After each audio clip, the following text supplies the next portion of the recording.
그럼 오늘도 뉴욕 증시 이야기부터 풀어가 볼게요. 뉴욕일보 김태수 기자 화장 연결합니다. 안녕하세요. 네, 안녕하세요. 네, 오늘 휴장이라서 어떤 내용을 다룰까 좀 고민을 해봤는데 일단 미국도 어닝 시즌이니까 관련 얘기 좀 여쭤볼게요. 실적 시즌 앞두고 있는데 해외 투자자들이 관심 가져야 할 테마나 산업들은 어떤 것들이 있을까요? 네, 지금 실적 시즌 앞두고 가장 많이 언급되는 게 이제 3대 테마가 있습니다. 배당 관련된 주식들하고요. 그다음에 매출이 워낙 이제 많이 성장하고 있는 그런 성장주들, 그리고 마지막으로 장기 투자 테마에 대해서 사람들이 좀 관심이 많기 때문에 오늘은 그 부분에 대해서 좀 설명을 해드리겠습니다. 네, 알겠습니다. 그렇다면 먼저 배당주부터 보겠습니다. 어떤 산업들이 있을까요? 네, 배당주 같은 경우에는 지금 경기 회복과 함께 배당 수익률이 계속해서 증가하고 있는 그런 산업들을 좀 찾을 수가 있습니다. 대표적인 산업은 역시 리츠 회사입니다. 리츠 회사는 이제 부동산 관리 회사들이 많이 있는데요. 이 리츠 회사들 같은 경우에는 보통 이제 배당 수익률이 시가 기준으로 한 8% 이상대가 나오는 회사들이 제법 있습니다. 아직까지 2019년도 수준에는 미치지 못하지만은 꾸준히 상승 중인 그런 모습이고요. 렌트 수익도 지난 연말 부동산 경기 호황과 함께 계속해서 빠르게 회복되는 회사고, 최근 언론에 자주 노출되는 회사는 AGNC 인베스트먼이라는 회사가 워싱턴 DC 근처에 있는 회사인데 좀 자주 언급이 되고 있습니다.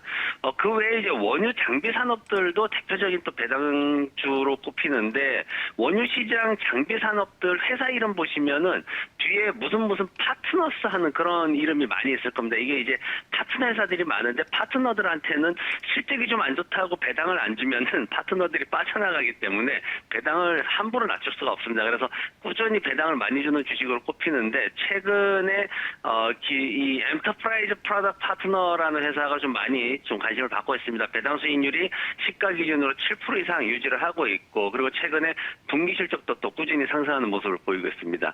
통신 산업도 지금 배당 쪽에서 조금 관심을 끌고 있는데, 모바일 텔레 시스템이라는 러시아 회사입니다. 러시아 회사가 지금 시장에서 계속해서 최근에 언급이 되고 있는 모습을 보이고 있습니다. 미국 정부에서 6G 산업에 대해서 투자를 하겠다라고 발표한 이후에 통신 장비나 통신 산업으로 해서 계속해서 기대감이 모아지는 모습입니다. 네, 리츠와 원유 장비 그리고 통신 업종 살펴봤습니다. 그렇다면 매출이 본격적으로 늘어나게 되는 성장주들도 짚어볼까요? 네, 성장주들 얘기할 때 이제 우리가 단순하게 많이 올라가고 있다를 보는 게 아니라 코로나19와 무관하게 실적을 보여줄 수 있느냐라는 쪽으로 지금 포커스가 다들 맞춰지고 있습니다. 네. 대표적으로 언급되는 기업들이 가구회사 러브라는 약자를 쓰는 가구회사 러브싹이라는 회사가 있습니다. 이 회사가 이제 뉴욕 바로에 있는 커네티컷에 있는데 조립형 소파가 히트를 쳤습니다. 저 같은 경우에 개인적으로 침실하고 거실하고 가구 세트를 한 7종 정도 구입할 때 배송비만 한국 한화 기준으로 거의 한 80만 원 정도 냈던 기억이 있는데, 이런 유통 시스템 자체를, 이 플랫폼을 굉장히 빠르게 바꿔가고 있는 그런 회사입니다. 그러면서 소비자들의 어떤 행동 패턴을 바꾸는 그런 역할을 하고 있어서 많이 주목이 되고 있고요. 그리고 마릴 하나에 관련된 이슈도 계속해서 끊임없이 나오고 있습니다.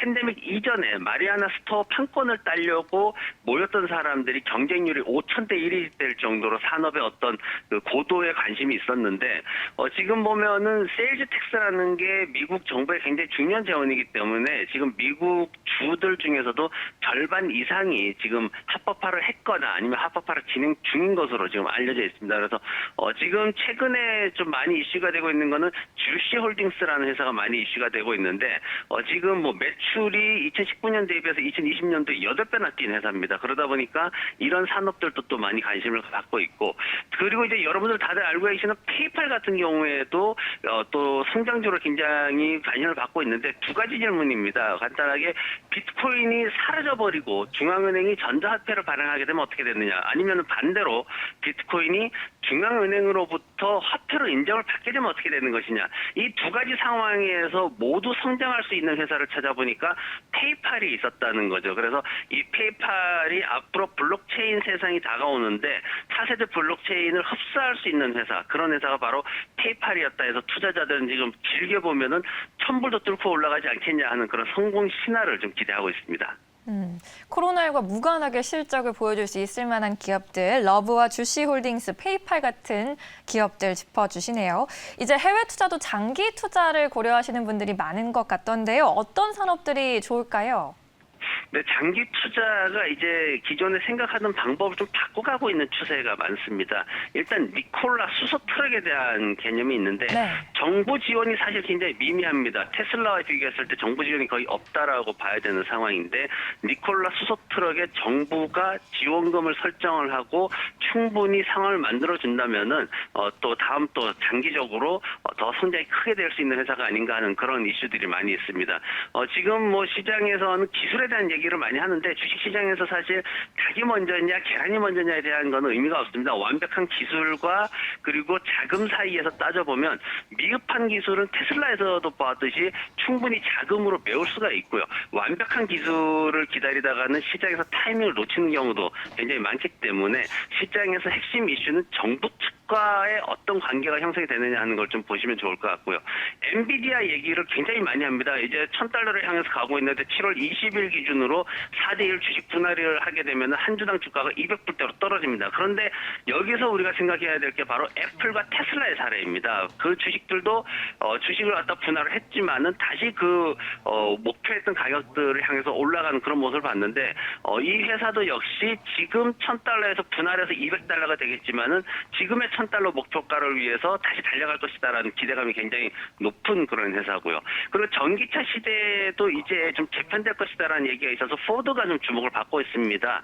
그래서 시장에서 지금까지는 테슬라, 니오 같은 회사들이 이제 시범 경기를 했고 그리고 기존의 완성차 회사들이 나서는 본 게임이 이제 시작될 것이다. 올 하반기부터 본격적으로 시작될 것이다. 이렇게 예상이 되고 있어가지고 그 중에 대표 기업으로 지금 포드가 많이 손꼽히고 있습니다. 네, 성장주와 가치주로 나눠서 대표 기업들 한번 정리해봤습니다. 오늘 뉴욕 증시도 휴장한 김에 조금 쉬어가면서 뉴욕 증시 투자자 여러분들께 당부하실 말씀이 있다면 전해주실까요? 네, 최근에 이제 장기 투자에 대한 얘기를 많이들 하고 있습니다. 지금 보면은 삼성전자 같은 이제 잘 나가는 우량주를 사야 한다라고 말씀하시는 분들도 계시고 안전한 데다가 이제 영끌이라도 해가지고 더 많이 이제 넣어서 벌어야 된다 이렇게 좀 무리해야 되는 그런 말씀도 하고 계신데 네. 삼성전자 같은 우량주를 사셔야 된다라고 말씀하시는 분들의 대부분은 올해 들어가지고 좀 실적이 안 좋은 분들이 이렇게 변명거리로 많이 삼고 있죠. 그리고 영끌을 한다라는 얘기는 굉장히 좀 비겁하고 무책임한 행동입니다. 투자 시장에서는. 그래서 이 부분들 좀 주의를 해야 되고 그리고 이런 어떤 행동들이 굉장히 좀 많이 좀 구시대적인 어떤 투자 방법이기 때문에 최근에 2008년도 금융위기 이후에 좀 바뀌고 있는 투자 트렌드를 좀 따라가시면서 투자를 하는 게 수익에도 좀 도움이 될 겁니다. 예를 들어가지고 아마존닷컴 같은 경우에 제가 이제 주식을 처음 접했던 1997년도에 제가 제대하고 나가지고 아르바이트 해가지고 500만 원을 그때 벌었는데 차를 샀습니다. 저는. 근데 만약 그걸 아마존닷컴을 샀다면은 그때가 $1 50센트 수준이었는데 지금 한 112억 원 정도 됐을 그럴 가치입니다. 그렇기 때문에 장기 투자라는 거는 다음의 세상을 만들어가는 즉 삶의 방식을 바꿀 수 있는 기업을 찾아야 되고 그리고 없어도 되는 돈 나와 가족들의 생활과 아니면 연금, 보험 이런 것들에 지장을 전혀 주지 않는 돈을 가지고 과감하게 밀고 들어가는 게 그게 장기 투자지. 지금 이제 좀 개인 투자자분들이 생각하듯이 뭐 삼성전자로 대표가 되지만은 그런 뭐 큰 종목에 안전하게 이렇게 팍 들어가야 된다. 이런 것들은 좀 과거에 좀 잘못된 투자법이기 때문에 좀 생각을 바꾸시면은 더 큰 수익이 따라올 것으로 그렇게 예상이 됩니다. 네, 알겠습니다. 생각의 전환을 해보는 것도 좋을 것 같습니다. 오늘 말씀은 또 여기까지 듣겠습니다. 내일 뵐게요. 네, 고맙습니다.